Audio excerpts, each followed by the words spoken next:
Vos enfants comptent les jours jusqu'à Noël et vous décomptez ensemble les dodos avant le réveillon. Eh bien, maintenant que l'heure des vacances a presque sonné, et si vous leur racontiez les plus beaux contes d'hiver et de Noël, Casse-Noisette, La Petite Fille aux Allumettes, les contes de Charles Dickens, mais pas que. Une des fonctions essentielles en tout cas du conte serait d'imposer une trêve au combat des hommes, disait un certain Daniel Pénac. Alors voilà la question que nous nous posons tout simplement ensemble cet après-midi. Et si on se préparait à Noël en se plongeant dans les contes? Je vous propose de vivre cette expérience avec mes 3 invités du jour, qui sont Isabelle Chevillard. Bonjour Isabelle. Bonjour Marianne. Alors vous êtes maman de combien d'enfants? 8. Alors vous reviendrez. Hein. Quel beau travail. Waouh, chef d'entreprise, moi je dis quand ça dépasse 4, là c'est quand même du lourd. Peintre que vous êtes en plus, créatrice de l'atelier Sonner les matines. Vous avez à cœur de transmettre la foi par vos illustrations, par le sens du cadeau personnalisé de baptême et de mariage.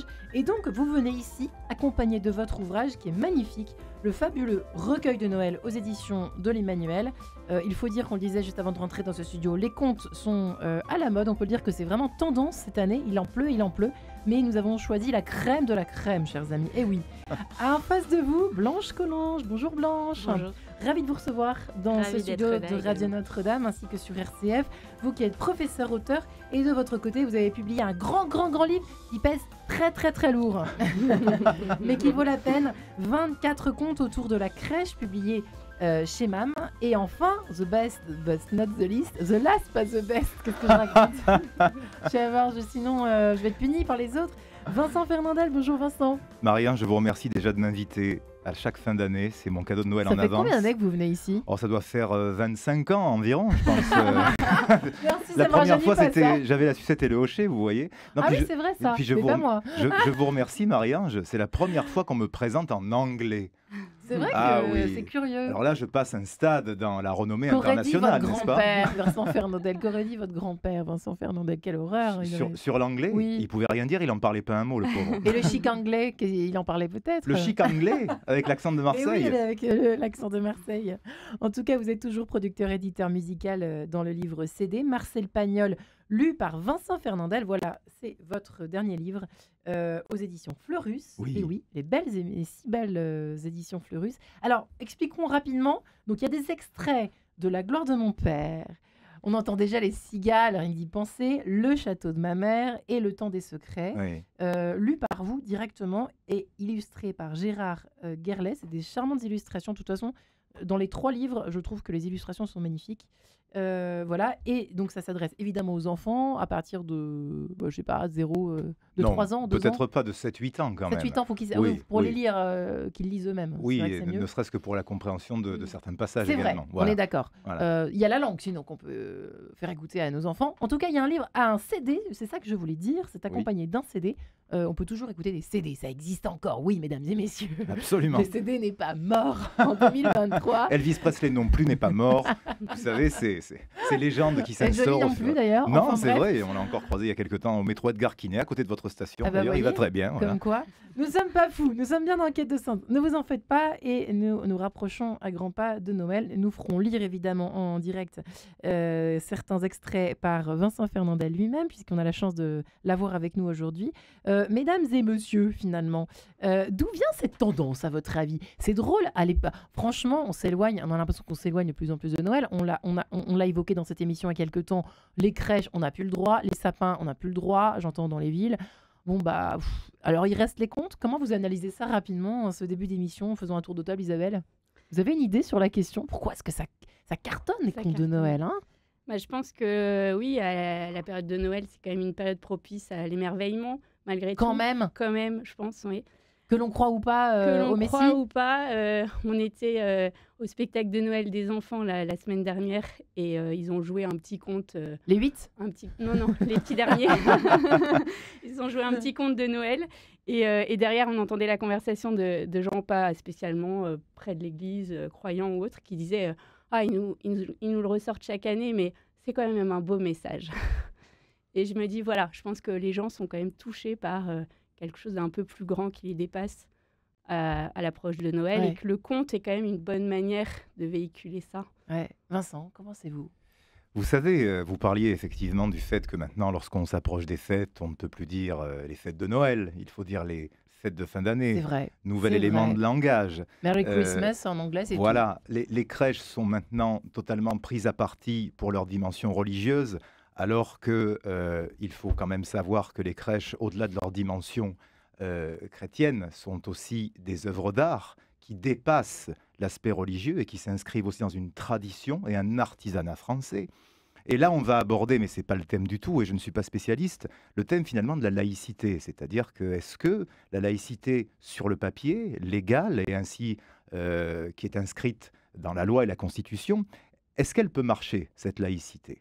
Moi, je crois que la laïcité, en fait, est un véritable, non pas souci, mais c'est un sujet de débat que certains spécialistes devraient avoir avec des hommes et des femmes de l'art, n'est-ce pas? Ce n'est pas à moi, artiste, de débattre là-dessus. Cependant, ce que je puis vous dire sur ces fêtes de Noël, car moi je continue à dire les fêtes de Noël, et même pas parce que je suis catholique, mais parce Ouais. que je suis d'abord français un peu traditionnaliste, n'est-ce pas?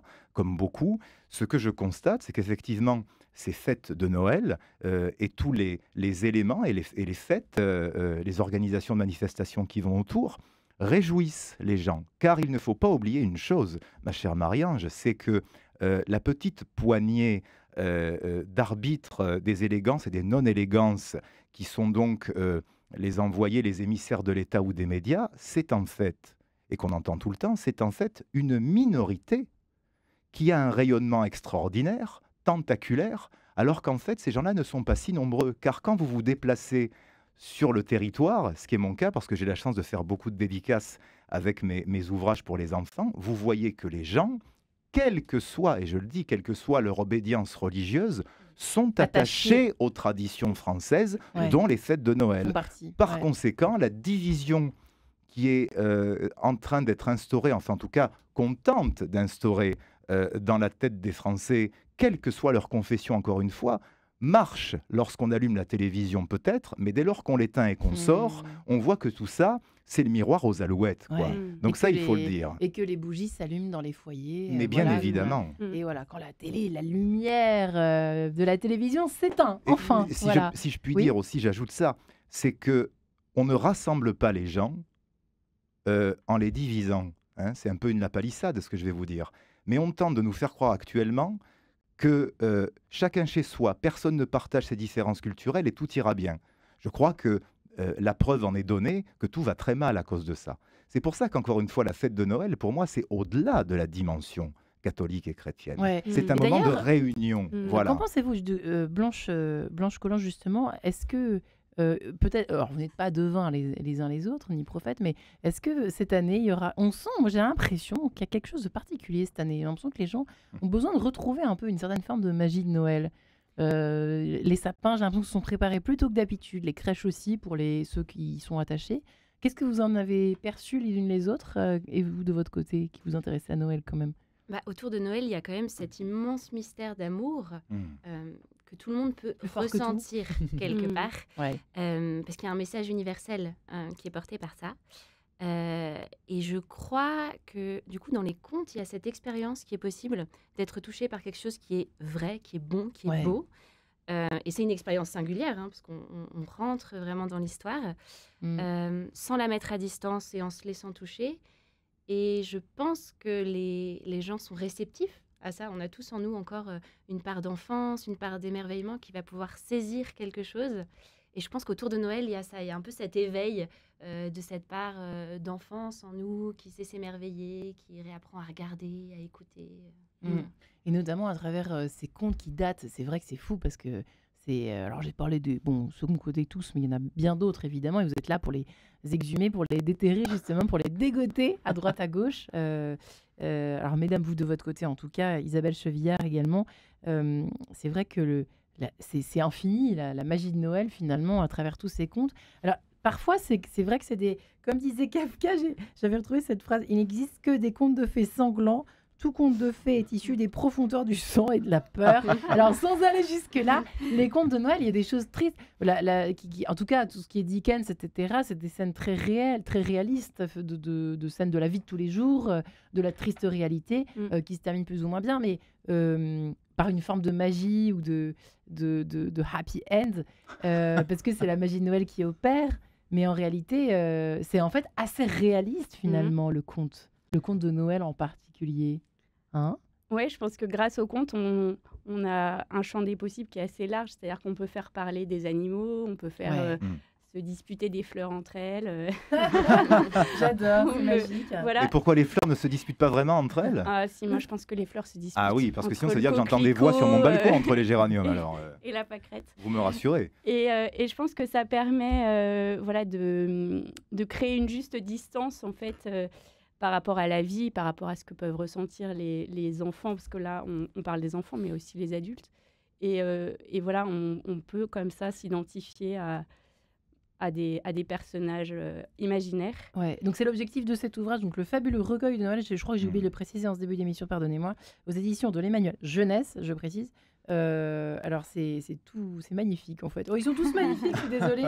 C'est illustré de façon ravissante. Alors effectivement, on rentre dans cet ouvrage à travers. Alors c'est pas du tout des contes, hein, c'est des petites histoires autour de comment peut-on dire, l'environnement de Noël, le peuple des bois, secret de clocher, le sommet du romarin. S'il te plaît, dessine-moi un berger, le petit page du ciel, le parfum de Noël. Les titres donnent envie en tout cas. Ouais, ça donne envie. Ah oui, ce sont de jolis titres. Ce ne sont pas que des contes, en effet. Voilà. C'est un petit florilège de poèmes. Il y a beaucoup de poèmes. J'avais envie d'écrire de la poésie avec des vraies rimes et des vrais alexandrins. Et je trouve que ça c'est vous, hein? Ça donne une... Oui, j'écris et je dessine. Et ça donne une jolie musique dans la tête à l'approche de Noël. On peut apprendre à lire à Noël en lisant, parce que c'est écrit gros. Alors que chez vous, c'est écrit plus petit. C'est des contes qu'on lit aux enfants. Absolument. De votre côté, Isabelle. C'est ça qui est magique aussi, c'est d'entendre. Alors là, c'est pareil, c'est ce que va nous proposer tout à l'heure, je l'espère, Vincent Fernandel, mais d'entendre, c'est pas pareil. Le mec, il fait un peu la vedette, Oui, tu sais. ça. Et je ne sais pas dans quel état serai-je dans quelques minutes, n'est-ce pas? Car vous savez, les artistes sont compliqués. Non, mais c'est vrai qu'on lit pas comme on entend. On voyage pas de la même façon, hein, quand on entend quelqu'un raconter un conte de Noël. Surtout quand il y a de la musique, un accompagnement, c'est encore autre chose. Puis c'est pas Isabelle. Blanche. C'est une écoute très particulière. Qu'est-ce que je raconte? Parce que l'idée, c'est vraiment de pas mettre de distance avec le texte, c'est de rentrer dans l'histoire, de faire silence, de la vivre de l'intérieur. Et les enfants, ils sont vraiment nos maîtres pour ça, parce qu'ils savent faire ça. Ils ont un accès à l'invisible, en fait. Alors, citons un peu, rentrons dans le vif du sujet de votre côté. Donc, ce sont des contes, des vrais contes pour le coup, que vous avez choisis, sélectionnés. Comment vous les avez sélectionnés, ces contes? En fonction de quoi, finalement? Alors, je les ai écrits. Rapprochez-vous de votre micro. Je les ai inventés. J'avais envie de... Je suis partie des personnages, en fait, tout simplement. Je me suis dit, tiens, ce bœuf-là qui souffle sur l'enfant Jésus, quelle est son histoire? Tiens, et si un petit aveugle allait à la crèche, un petit garçon aveugle allait à la crèche? C'est vous qui avez écrit les... Oui, c'est moi qui ai écrit. Que vous étiez inspiré au moins, ou en tout cas que vous aviez dégossé. Je pensais pas que c'était vous qui les aviez écrits. Écoutez, bravo, félicitations. Merci beaucoup. Et donc, en fonction de vos inspirations du moment, vous avez créé des contes autour de personnages de la crèche ou de Noël, de la magie de Noël qui vous ont inspiré. Exactement, oui.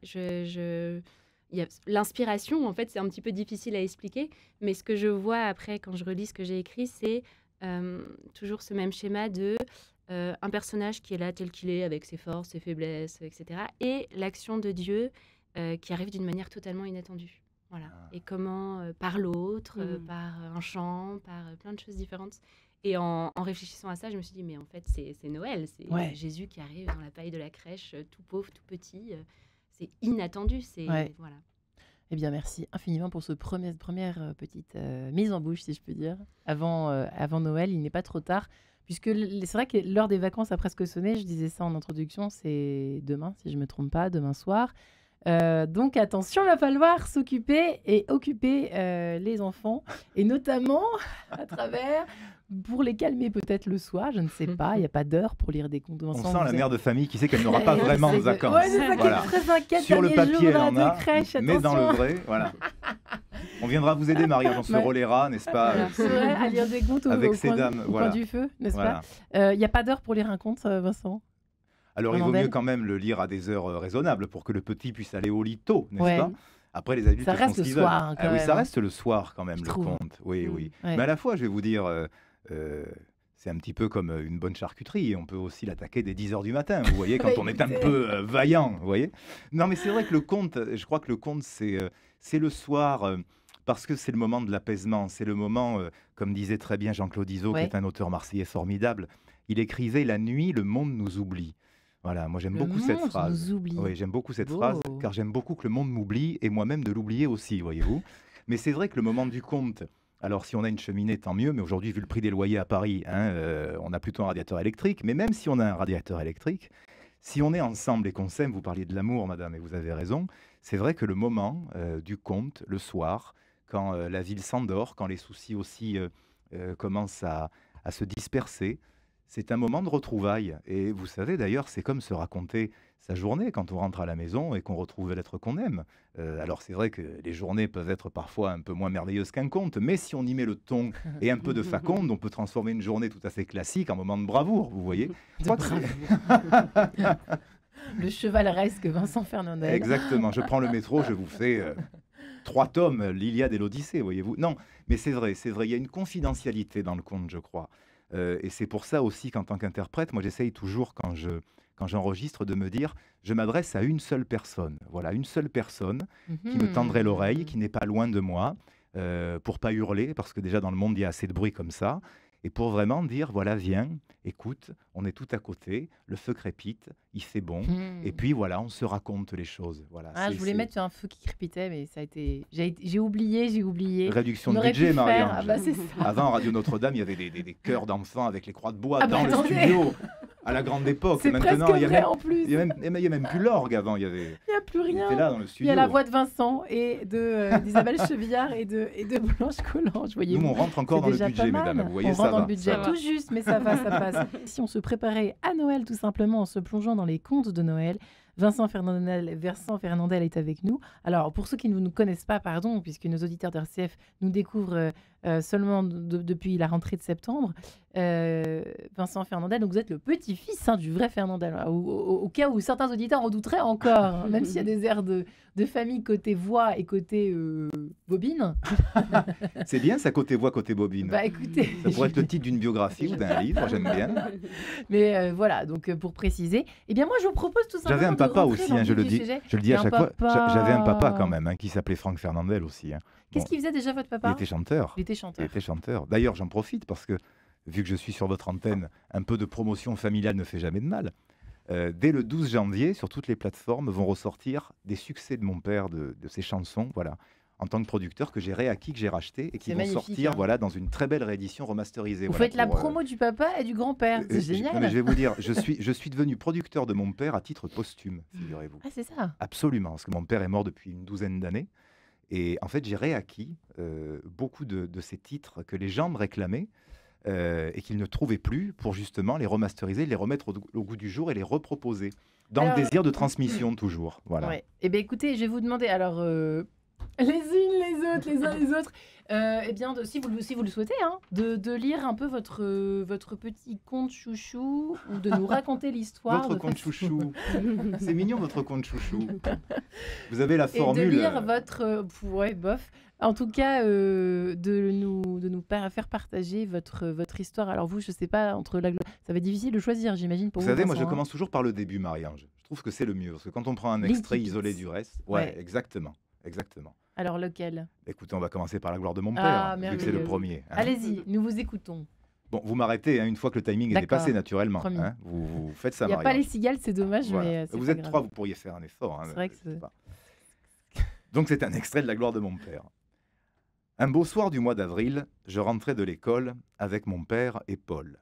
C'était un mercredi, le plus beau jour de la semaine, car nos jours ne sont beaux que par leur lendemain.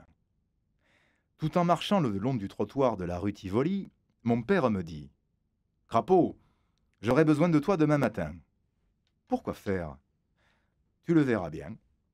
C'est une surprise. »« Moi aussi, tu as besoin de moi ?» demanda Paul, inquiet. « Bien sûr, dit mon père. Mais Marcel viendra avec moi. Et toi, tu resteras à la maison pour surveiller la femme de ménage qui va balayer la cave. C'est très important. »« Moi, d'habitude, dit Paul, j'ai peur d'aller dans la cave. Mais avec la femme de ménage, je n'aurai pas peur. » Le lendemain, vers 8 heures, mon père vint me réveiller en imitant une sonnerie de clairon, puis il rejeta mes couvertures au pied de mon lit. « Il faut que tu sois prêt dans une demi-heure. Je vais me raser. » Je frottais mes yeux à poings fermés, je m'étirais, je me levais. Paul avait disparu sous ses draps et il n'en sortait qu'une boucle de cheveux dorés. Je trouvai mon père assis devant la table de la salle à manger. Il était en train de compter de l'argent. En face de lui, ma mère buvait son café. Ses nattes noires, qui avaient des reflets bleus, pendaient jusqu'à terre derrière sa chaise. Mon café au lait était servi. Eh ben voilà. Si vous voulez savoir si le petit Marcel va boire son café au lait ou pas, La suite dans Marcel Pagnol, lu par Vincent Ferrand. Alors, c'est vrai que nous nous éloignons un peu de Noël, mais c'est pas grave. C'est vrai que ça peut paraître un peu hors sujet, cette affaire de Marcel Pagnol, mais en fait, pas du tout, parce que ça peut être l'occasion de lire des contes au pluriel. Mesdames, alors vous, je sais, de côté de Blanche et du côté d'Isabelle, c'est vrai que ça touche plutôt l'hiver et Noël. Là, c'est un peu l'été, en général, avec Marcel Pagnol. Alors, vous savez que Pagnol... pas toujours remarqué. Mais hein. Pagnol traverse les 4 saisons, Oui, vous c'est savez. Hein, y en est... Oui, les messes, les 3 messes basses. Ça, c'est Daudet. Ah oui, c'est les 3 Daudet, messes basses. pardon, Même si Mais vous avez raison, Marie-Ange, en ce sens que Pagnol... l'année dernière. Non, mais Pagnol les a adaptés au cinéma, donc vous avez raison quand même. C'est vrai. Voilà, vous n'avez pas du tout tort. C'est vrai, oui, une Absolument. espèce d'amalgame qui se crée cet après-midi. Mais vous savez, ça fait Pagnol, je rien. dis pas ça comme une formule promotionnelle. Quand je dis que Pagnol traverse les 4 saisons, c'est-à-dire que lorsqu'on prend l'œuvre de Pagnol, qui est pléthorique dans tous les domaines, aussi bien le théâtre, le cinéma que la littérature pure, Marcel Pagnol était un très fin connaisseur, un amoureux de la nature et de ses mouvements. C'est-à-dire que lire Marcel Pagnol, c'est plonger dans une culture, une affection et une érudition de la nature et de ses mouvements. Et quand je dis la nature, c'est naturellement la nature humaine et psychologique qu'il a magnifiquement cerné pendant toute sa carrière, mais aussi les mouvements de la nature végétale, animale, les saisons, les descriptions de Marcel Pagnol, par exemple, dans Jean de Florette et Manon des Sources, qui sont mes 2 romans préférés, que j'ai eu la chance d'enregistrer d'ailleurs en intégralité, ils vont sortir en 2024. Ces romans, lorsque Pagnol décrit les mouvements du ciel, les mouvements de l'eau, il personnalise un petit peu à la manière de Giono, même si l'écriture est différente, il personnalise les éléments comme des êtres de corps, de chair, de cœur et d'âme. C'est exceptionnel, Marcel Pagnol, pour ça. Donc c'est aussi une invite, je pense, à redécouvrir cette nature dont nous venons quand même. Oui, absolument. Alors, je ne sais pas si vous êtes d'accord, hein, mesdames, mais peut-être pour lire quelques extraits. Vous Ah en oui, avez moi je sur veux, votre moi. petite feuille ou pas, par Non, hasard mais Non. je peux raconter. Ah, c'est Ah oui, chouette. ah Vous êtes trop forte. Je suis instite en maternelle. C'est pour ça. Ça aide. Vous êtes instit en maternelle, Oh là c'est là. formidable. Si ma fille avait une maîtresse comme vous l'année prochaine, je serais très heureuse. Figurez-vous. Une C'est- conteuse, c'est vrai qu'on souhaite ça pour nos enfants, d'avoir des conteuses, des conteurs. Ce serait formidable. Isabelle, on commence par vous alors. On continue ce petit tour de table. Cette fois, on rentre vraiment dans Noël avec vous, mesdames. Attention. Alors, votre petit poème chouchou, un petit peu, qui nous met un peu dans l'ambiance. J'adore le poème chouchou, Maria. Non, mais- Je vais vous le piquer, je trouve ça très mignon. C'est très mignon. ouais. On va Bah, faire une écoutez, soirée poème chouchou, on invite poème des amis, chouchou. on fait poème chouchou. On va penser à un film Oui. du même titre, mais c'est pas grave. Alors, et les illustrations, moi je trouve que toutes et tous, vous avez mis le paquet sur les illustrations et ça manquait. Je trouve que les années précédentes, très sincèrement, ça manquait et là je trouve vraiment que vous avez mis le paquet. Bravo. Alors, allons-y. La petite fleur d'hiver. Dans l'ordre des saisons règne une belle harmonie. Les fruits sont pour l'été, au printemps sont les roses, l'hiver, l'arbre se repose, par l'automne essoufflé. Insouciante prime vert, ou bien royal lys blanc, coquet muguet de mai, fier coquelicot des champs, tous les peuples des fleurs à ordonner sagement, pour éclore en beauté, attendons le printemps. Avez-vous entendu ? Une petite voix discrète s'est élevée timide parmi les pâquerettes. J'aimerais, moi, fleurir tout au long de l'hiver. Roses et pivoines bondirent, écarlates de colère. Mais vous n'y pensez pas, tonna le bouton d'or. Ma pauvre et chère amie, avant même d'éclore, vous seriez morte de froid. Et toute l'assemblée éclate d'un rire fleuri, à pétales déployés. L'hiver suivant arrive. La fleur si courageuse ouvre un œil et admire la forêt silencieuse. Un malicieux moineau sautille sur la branche d'un arbre revêtu d'une froide cape blanche.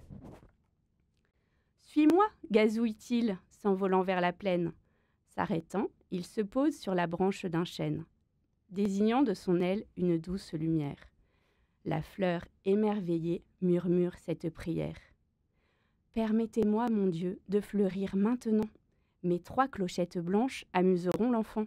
J'offrirai mon parfum pour honorer la Vierge. »« Fleuris, dit le bon Dieu, je te nomme Perce-Neige. » C'est Bravo, très joli. Hein. c'est magnifique. Ah, là là, c'est tout à fait écoutez. ravissant. Ah, c'est ravissant. Oui. Alors là, c'est ce soir, ma fille, directement. Ça va démarrer là. Je sens que la venue du Messie s'annonce Oui, c'est plus très légère joli. que prévu. Ce qui est, c'est que les mots sont simples, mais les évocations sont fortes. Mais oui, c'est ça qui est fabuleux. Ça, c'est toujours le tour de force, ça, d'arriver à écrire avec un vocabulaire accessible et d'arriver à créer Ouais. un univers assez ample, assez Mais on a une vaste langue comme française ça. qui est quand même aussi fabuleuse pour le Ah, faire. bah, hein. naturellement. N'est-ce pas, Blanche? Vous êtes d'accord? Oui. Alors, pardonnez-moi. Alors, on va le dire aux auditeurs, cette histoire, que Absolument. votre livre, j'ai tellement aimé qu'il est chez moi.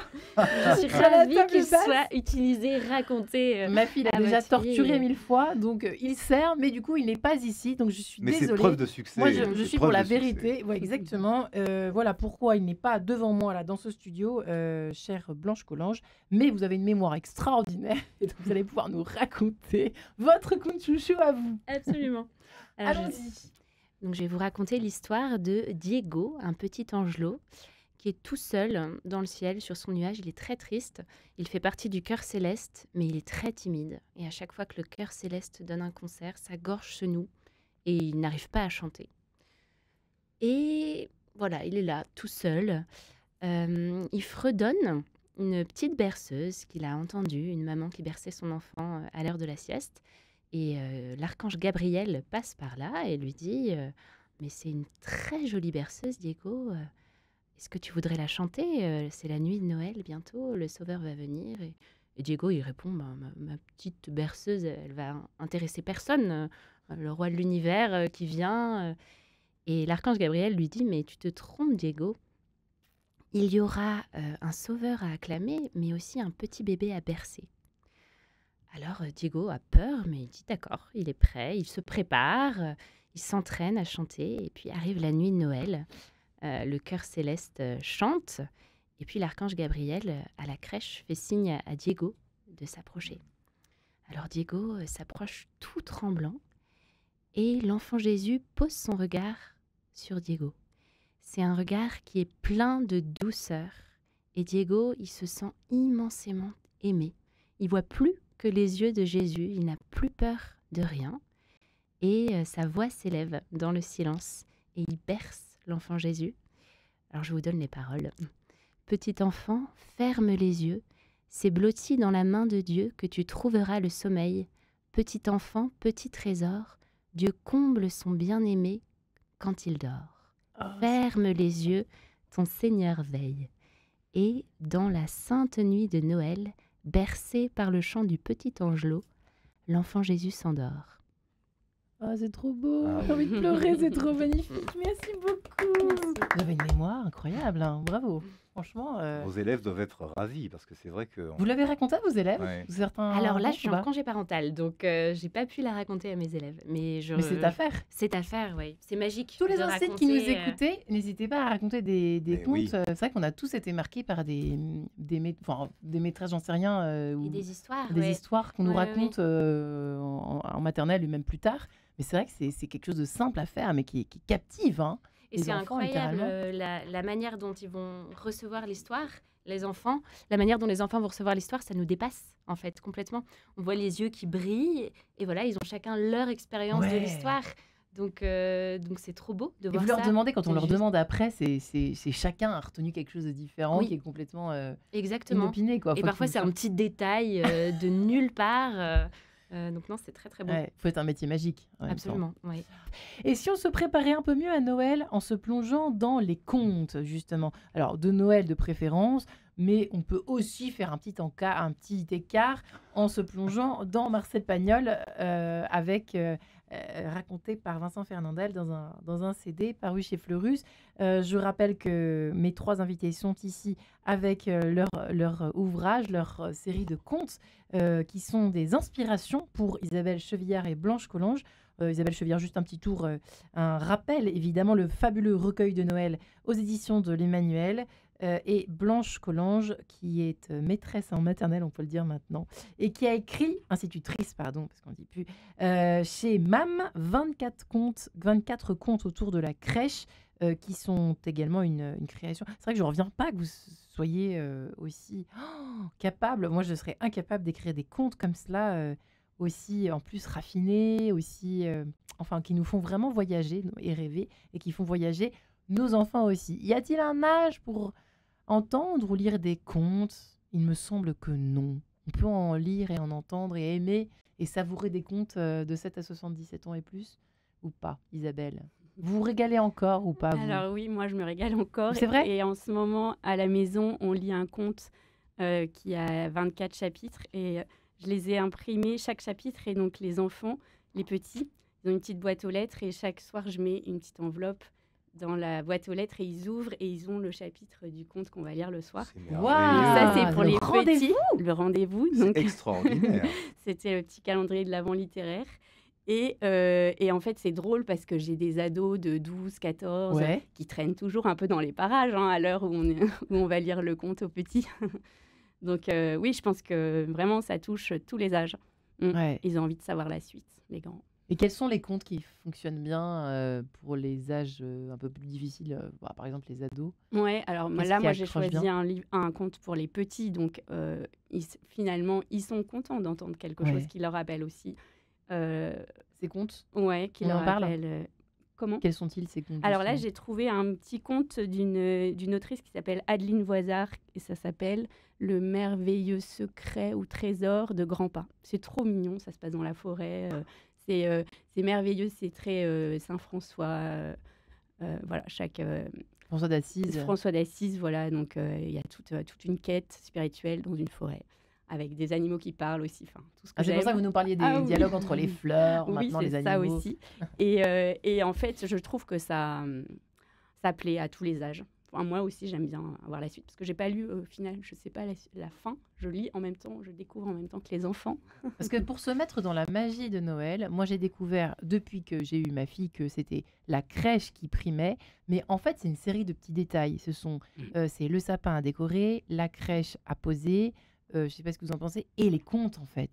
Et les contes en fait, c'est le trio gagnant ça pour... Vous êtes d'accord aussi, Blanche? Oui, oui, oui, je trouve que ce sont vraiment des supports qui nous font entrer dans la contemplation, de réapprendre à poser un regard juste émerveillé sur le monde, sur ce Ouais. qui est, tout simple, sans rationaliser, et c'est pour ça que c'est pour tous les âges, en fait, parce qu'on est aussi amené à retrouver parfois un peu cet esprit d'enfance qu'on peut avoir un Ouais. petit peu perdu. Ouais. Voilà, Vous on l'avez dit- ou pas, vous, de votre côté? Enfin, je sais que vous avez un rapport à Noël un peu compliqué. C'est drôle parce que paradoxalement, je vous invite tous les ans à l'époque de Noël. C'est drôle, Mais il ça. faut toujours le vilain petit canard qui a le rapport compliqué. Oui, oui, vous avez retenu ça, effectivement. Mais- Non, c'est pas tant que j'ai un rapport compliqué, Marie-Ange. Moi, vous savez, les célébrations qui ont pour socle des choses et des valeurs nobles, encore une fois, que ce soit religieux ou religieux, la question n'est pas là.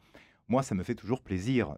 Moi, ce que je vous ai dit, je crois, si j'ai bonne mémoire en substance, c'est que pour moi, le diable se cache, et d'ailleurs, il se cache de moins en moins, il se montre de plus en plus. Il se cache ou il se montre dans la surabondance. C'est-à-dire que moi, ce qui me dérange au moment de Noël, c'est justement le fait qu'on recherche à tout craint d'avoir plus à manger, plus de fêtes, plus de tout, quoi. Ouais. Et moi, si vous voulez, le rapport à la nourriture et au gaspillage, pour moi, c'est central. C'est-à-dire que je me dis, pardon, je vais être vulgaire, on ne peut pas méditer correctement sur l'amplitude de Noël en se faisant péter la sous-ventrière pendant 7 jours. C'est pas possible. Voilà. Je ne dis pas qu'il faut être un ascète et manger 2 graines de pois chiches avec un verre d'eau et du pain dur. Je dis que Noël, à mon sens, invite à une fête avec un minimum de modération. Mais c'est vrai, ce qui est Voilà. toujours gênant et embarrassant. D'ailleurs, c'est très mis en lumière, mesdames, dans les contes, hein, dans les contes traditionnels. Euh, l'espèce de combat entre pas l'orgie, mais bon, les tables les garnies, etc. Et les Noëls opulents, avec la pauvreté de la rue, la tristesse liée à la solitude, qui est très actuelle d'ailleurs. Hein. Oui. Qu'est-ce que vous en pensez? Et c'est vrai que ça peut paraître embarrassant pour nos contemporains, pour nous. Enfin, nos contemporains, c'est nous, quoi. Nous autour de cette table, nous autres petits galopins de cette planète Terre. Dans le monde occidental, j'entends, effectivement, dans ce monde de consommation, même si on parle de sobriété, même si on parle de attention au gaspillage, si on dit attention cette année, un Noël plus sobre, etc. Mais on sent que c'est compliqué, quoi, parce que la crèche, c'est sobre, et on ne peut pas faire plus sobre que la naissance de Jésus. C'est sûr. Et puis là, on lit des contes qui nous ramènent à l'essentiel, et puis tout à coup, il faut faire plein de cadeaux, il faut acheter des choses, il faut manger beaucoup, il faut acheter beaucoup de choses pour préparer, etc. Voilà, je suis désolée, le débat devient très philosophique. Mais oui, mais c'est intéressant.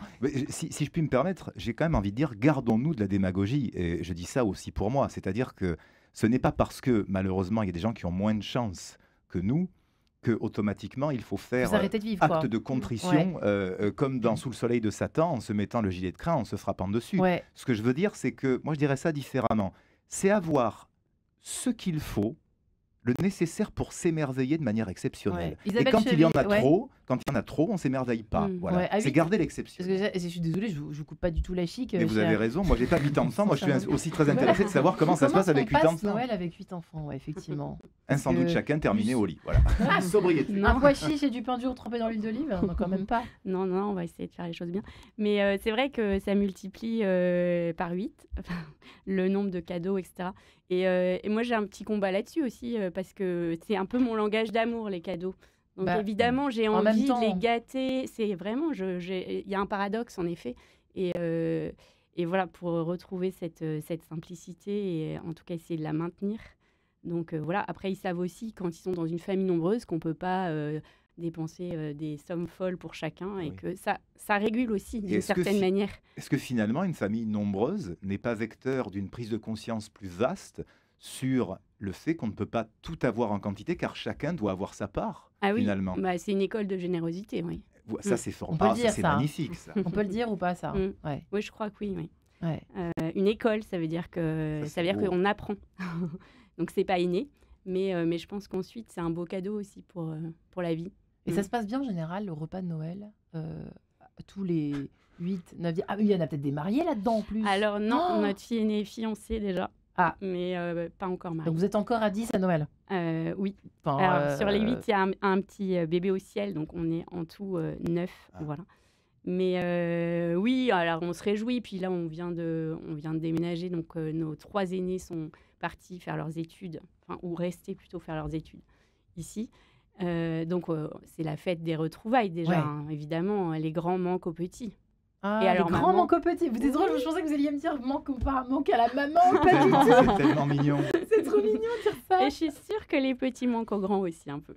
Bah, forcément. Surtout Ça, si c'est c'est la joli, première hein. coupure. Bah oui, Ouais, c'est beau ce que ouais. vous Ah dites. oui, Ouais, c'est vrai que Noël ça est fait quand même, rêver. dans certains cas, encore, vous voyez comme quoi ça existe encore en 2023, les vraies retrouvailles à l'ancienne de Noël, eh bien, c'est quand même, ça existe encore. Parce que c'est vrai qu'il y a beaucoup de Noël seul, de choses seules, enfin bref. Et c'est un peu triste parfois d'entendre cela, et là, c'est quand même réjouissant. Côté Blanche, ça se passe comment? Je suis désolée de rentrer dans votre famille 5 minutes, mais c'est pas du tout ma volonté d'être intrusive. Mais oui, c'est pareil chez vous? C'est une sorte de fête de retrouvailles ou... Oui, réunion familiale. Alors moi, j'ai 2 enfants, donc de 3 ans et 11 mois. Ah oui. Voilà, et puis on Oui, c'est va- pour ça, oui, congé parental justifié, effectivement. Voilà, et du coup, on va aller, cette année, ça tombe de mon côté, donc dans ma Ouais. famille, retrouver oncle, tante, voilà, grands-parents, et goûter le fait d'être ensemble, en fait. Mais la fête de Noël n'est pas une épreuve pour vous, ça reste... Absolument pas. Non, Non, pas du tout. Bon, remarque que vous Non, n'auriez non. pas écrit ces comptes, sinon c'est pas possible. Et puis surtout, je ne l'aurais pas dit à la radio. Ah, voilà Ça y quelqu'un. est, L'institutrice se lâche. Voilà. Voilà quelqu'un qui sait vendre. Ça, c'est bien. Jésus, C'est bon, important. bon. Non, mais c'est vraiment la joie de se rassembler. Et j'écoutais ce que Ouais. vous disiez sur les cadeaux. Et je trouvais ça beau que vous parliez du langage de l'amour. Mm. Parce que finalement, les cadeaux, c'est comment j'aime, comment je vais montrer à cette personne que je l'aime et comment je prends le temps. Et c'est pas forcément dans un déballage pas possible. Et pareil pour tout ce qui est le repas. En fait, c'est une fête, Noël. Donc, c'est chouette de rester dans cette dimension de fête et que ce soit un repas exceptionnel. Mais c'est pareil, on n'a pas besoin de choses complètement folles pour marquer ce côté repas de fête. Déjà, décorer la table, en fait. Juste Ouais. bien décorer la table, en fait. Ça fait déjà rentrer dans la joie de Noël, dans une attention de dire, mais en fait, cette journée est spéciale et on va célébrer ça ensemble. Moi, j'avais un souvenir à propos de tabler, d'avoir fait une retraite, je sais plus où, et pendant le déjeuner, on nous mettait en fait, c'était un déjeuner, des repas en silence, on nous mettait des contes de Noël, je trouvais ça- des contes de Noël, des contes de Noël, parce que c'était plutôt à l'époque de Noël, c'était l'hiver, cette retraite spirituelle, et je me souviens que c'était magique. On s'imaginait des tables, c'était un peu, bon, un peu frugal, quoi. Mais du coup, on s'imaginait quand on racontait dans les contes, parfois, quand on avait des récits de tables extraordinaires, à la festin de Babette, on se dit, ça fait complètement planer. Et c'est vrai que ça nous emmène vraiment, on peut en mettre en bruit de fond, c'est ça que je voulais dire. En fait, on peut mettre un conte, par exemple, le CD de Vincent ou autre, on peut mettre des contes, on peut encore glisser ça dans une chaîne IFI ou je sais pas si... C'est vrai que les CD, Si ça existe encore, ça Marie. existe encore ou pas Oui. Comment on fait pour mettre un CD quelque part Alors, je vais revenir l'année prochaine pour vous faire un tuto sur comment mettre un CD dans une chaîne IFI. Voilà, je vais devenir le monsieur tuto de Notre-Dame. Voilà. Pour tout ce qui est ringard et qui n'existe quasiment plus Voilà. selon Marie-Ange de Montesquieu, Terminé. Vincent Fernel vous prouvera que ça existe encore. Il n'y a pas que Et qu'on peut l'application. s'en servir. Cela dit, on peut aussi vous trouver c'est sur Il y a les les QR codes. plateformes. Il y a les QR codes aussi maintenant. Vous Voilà. savez, moi je n'y comprends rien, mais dans le livre CD, il y a un QR code. Si vous avez ce qu'il faut sur le machin, vous cliquez sur le truc et le bazar marche. Vous voyez, voilà. C'est très clair. Voilà. C'est très Je pense que je clair. ne peux pas être plus clair, écoutez, tout de même. Voyez, la France doit savoir, la France a besoin de clarté. Voilà. Et quel est le message Finalement, j'aurais pu commencer par vous poser la question, mais est-ce qu'il y a quelque chose de profond que vous avez voulu les uns les autres véhiculer dans vos contes respectifs? On va commencer par vous, Isabelle Chevillard. Dans le fabuleux recueil de Noël, finalement, à travers ces petits poèmes légers en apparence, il y a des messages. Quels sont-ils les principaux messages, au fond, que vous nous apportez, que vous apportez à nos enfants? Attention. Oui, alors moi j'ai vraiment eu le désir d'écrire pour transmettre la foi et pour transmettre, on parlait de l'émerveillement tout à l'heure, mais je pense que c'est un lieu qui permet... Noël, vous voulez dire? Oui, l'émerveillement qui est dans le conte, c'est un lieu qui permet de désirer plus grand que soi, et donc un lieu de la rencontre, je pense, avec une intériorité, avec Dieu. Voilà, je pense le conte peut avoir cette fonction de nourrir la soif du beau, du grand, la soif du sacré. Et pour moi, c'est clairement un désir de transmettre la foi par mes contes. À travers la poèmes. nature, à travers l'émerveillement d'ailleurs en général, parce que il y Je a me sers de la tout. nature, la nature humaine effectivement aussi, Oui. les animaux, le moine, le moineau et le mendiant, là on a tout, la nourriture aussi. Enfin, il y a tout quoi, le rêve. Et de votre côté, quels sont au fond les messages, s'il y en avait un ou deux? Moi, j'avais envie de raconter comment Dieu vient dans l'histoire de chacun, comment Dieu prend la personne telle qu'elle est, avec ses joies, ses fragilités, ses maladies, sa faiblesse, etc. Ses désirs aussi, les désirs de son cœur, et comment il s'invite dans cette histoire, et comment il vient agir, en fait, d'une manière qui nous dépasse aussi, qui dépasse chacun. Et d'une manière parfois que l'on n'attend pas. J'avais envie de parler de ces signes aussi, de cette manière toute délicate par laquelle Dieu peut passer, que ce soit par les autres, que ce soit par un chant, par plein de choses. On appelle ça un miracle de Noël, hein, Oui. d'ailleurs. Oui. Il y en a chaque année des miracles de Noël. Vous y croyez, vous, Vincent, au miracle de Noël? Mais naturellement, ce n'est pas parce que j'ai un rapport compliqué à Noël, ma chère Marie-Ange, que je suis un paria qui ne croit pas en les miracles. Enfin, en plus, maintenant, on est sur RCF, alors que je passe pour un couillon à Notre-Dame, on me connaît, mais pas sur RCF tout de même. Non, mais c'est ce que, blague à part, ce qu'on dit ces dames est extrêmement éloquent et ça rejoint aussi immensément ce que tente de faire artistiquement, mais c'est surtout ce qui m'intéresse dans ma vie intime, intérieure et personnelle, c'est-à-dire de garder la conscience du supérieur. Voilà, pour moi, le supérieur que l'on peut apprécier, mais qui nous dépasse quand même, car il nous est supérieur, c'est important. Vous voyez, moi, j'ai la chance d'habiter dans un endroit en Île-de-France où il y a des petits moineaux qui viennent tous les jours sur le balcon. Et hier encore, j'avais une journée de relâche. J'ai regardé les petits moineaux pendant 2 heures, 3 heures. C'est incroyable de voir un petit moineau, de voir comment ils interagissent entre eux, comment il y a une cérémonie, une préséance lorsqu'ils mangent chacun à leur tour, comment, avec cette légèreté incroyable, ils réagissent au quart de tour à tout ce qui se passe autour d'eux. Ça, vous voyez, quand je regarde ça, je me dis, Dieu, il est là. Dieu, il a créé ces choses incroyables, si petites, si mignonne et si intelligente. Et ces petites choses que nous, êtres humains, avec toute notre grosse machine intérieure, ces petites choses qu'on ne comprend pas, on a juste accès à elles pour les admirer de manière fugace, parce que dès qu'on s'approche, les petits oiseaux y partent. Là, voilà, la conscience du supérieur, elle commence dans l'infiniment petit, le subtil, vous disiez. C'est exactement ça. Ouais. Après, c'est un conte de Noël que vous nous racontez là, finalement. Eh bien, écoutez, d'ailleurs, je vais l'écrire en rentrant à la le maison, petit moineau. n'est-ce pas, pour vous le proposer. La cérémonie voilà. du petit moineau. Mais non, mais vous savez, c'est formidable l'observation des petites choses de la nature. Bien sûr, je pourrais vous dire, Marie-Ange, je pourrais vous dire, mais vous savez, lire Marcel Pagnol ou Daudet, c'est mon concours à la supériorité du monde. Sauf que si je vous disais ça, je serais un fieffé menteur, j'y crois pas. Moi, je tente de faire de jolies choses et des choses de qualité pour que les enfants ne deviennent pas des moutons, pour les sortir le plus rapidement possible du panurgisme, pour qu'ils aient matière à réfléchir, à rêver et à ne pas se laisser avoir comme un peu les nouvelles générations aujourd'hui qui sont téléguidées. Mais en vérité, ce qui compte pour moi, c'est pas tant d'être le chantre de la vertu et de la spiritualité dans ce que je fais. Je ne suis qu'un artiste. Par contre, Vincent, le petit Vincent, quand il regarde les moineaux, là, il est content. Voilà. Et ben voilà, Vincent Fernandel, merci. Oui, je sais, il faut conclure, écoutez, mais il ne faut pas m'inviter, Marie. Merci Isabelle Chevillard et merci Oui. à Blanche Collange. Vos ouvrages, 24 contes autour de la crèche et même pour Blanche et Isabelle Chevillard aux éditions d'Emmanuel, le fabuleux recueil de Noël à glisser sous le sapin. Merci les amis et Merci. joyeux Noël. Merci beaucoup. Joyeux Noël. à tous.